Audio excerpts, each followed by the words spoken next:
పరిపూర్ణ బోధ 26.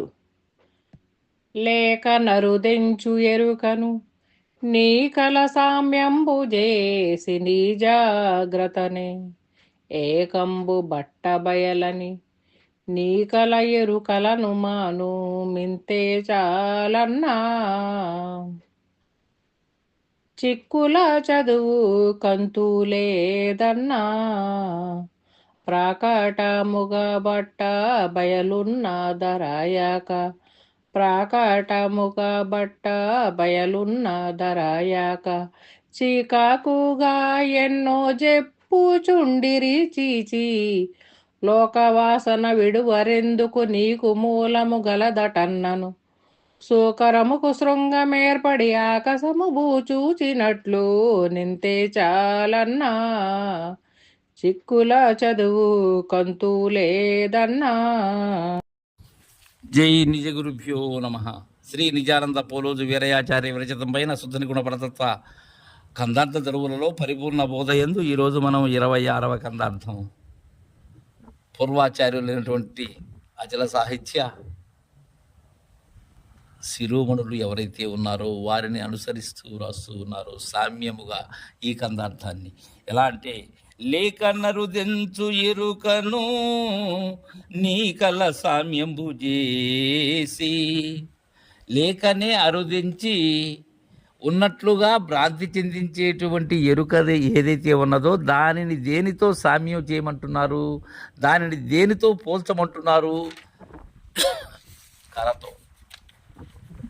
లేక నరుదెంచు ఎరుక ఏది? షోడశి. నీకల సామ్యంబు చేయటం అంటే ఏంటి? పంచదశి. లేకనే అరుదించినటువంటి లేని ఎరుకను ఉన్నట్లుగా భ్రమ చెందించి మేల్కలో లేకపోయేటువంటి కళతో సామ్యం చేయమంటున్నారు. కళలో దోచిన రూపం ఎలాంటిదో అలాంటిదే అనే విధానాన్నే తెలియజేస్తున్నారు ఇక్కడ గురుదేవులు.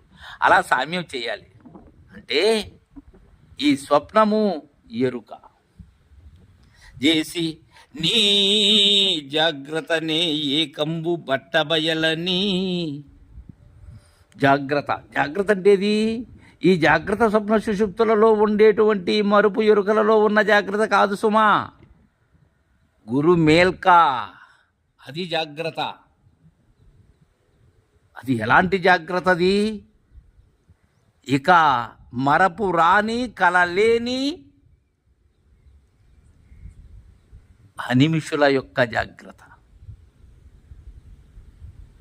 దానిని దేనితో ఏకం చేయాలి? బట్టబయలని.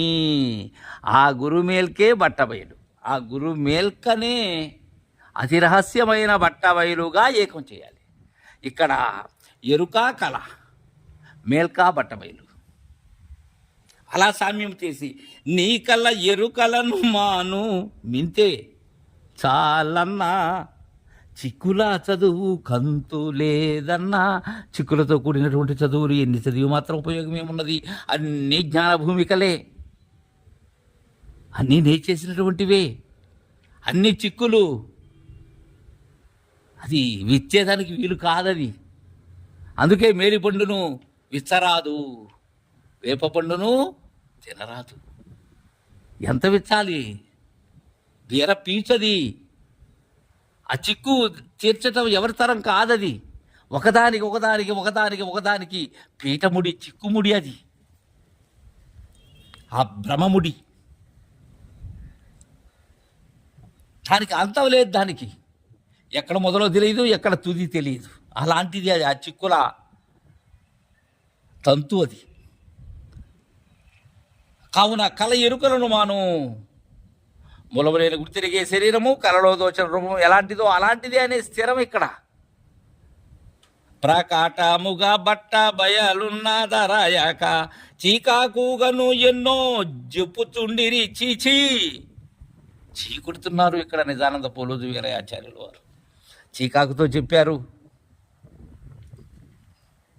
నిజంగా మతముల వారలు మితమైనటువంటి ఆ మర్యాదలతో చికాకుగా చెప్పినటువంటివే కానీ వాటి ద్వారా నీ చింతాకు, నీ పరాకు ఇవి పోవు. చికాగ్గా చెప్పినటువంటివి అవి.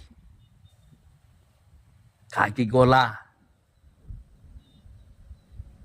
అందులో నల్ల కాకిగోళ ప్రాకాటముగా ప్రసిద్ధముగా బట్టబయలున్నది ఎరుగనటువంటి చేస్తది. బట్టబయలు ఉన్నది అరయక దర్శించలేక, ఏదైతే లేకనే ఉన్నట్లుగా భ్రాంతి చెందిస్తున్నదో అది సత్యమనేటువంటి భ్రమలో అదే బ్రహ్మమని ఉన్నటువంటి పరిపూర్ణాన్ని ఎరుగ నేరక, సరైనటువంటి సద్గురుమూర్తి సన్నిధి చేరక చికాకుగా ఎన్నో చెప్పుచుండి ఇచ్చి వాటిని వదిలేసేయి. వింత మాటలవి, ఇంద్రజాల పలుకులవి. లోకవాసన విడువరెందుకు నీకు మూలము గలదటన్నను, సూకరముకు శృంగమేర్పడి ఆకాశము భూ చూచినట్లు. ఆకాశ పుష్పం ఉన్నదా? మాటే కానీ గగన పుష్పం ఎక్కడున్నది? లేదు. ఉన్నట్లుగా భ్రాంతి. అలానే సూకరముకు శృంగం ఏర్పడి, పందికి కూరలు అయితే ఉంటాయి కానీ కొమ్ములు ఉండవు. అది ఆ పరిగెట్టేటప్పుడు ఆ చెవులే కొమ్ములుగా భ్రాంతే కానీ పందికి కొమ్ములు ఎక్కడున్నాయి? తద్విధానంగానే ఈ ఎరుక లోకవాసన విడువరెందుకు. ఈ లోకవాసనని, ఈ చికాకుగా చెప్పేటువంటి లోకవాసన మాటలు, కబుర్లు, వాటి విడువరెందుకు?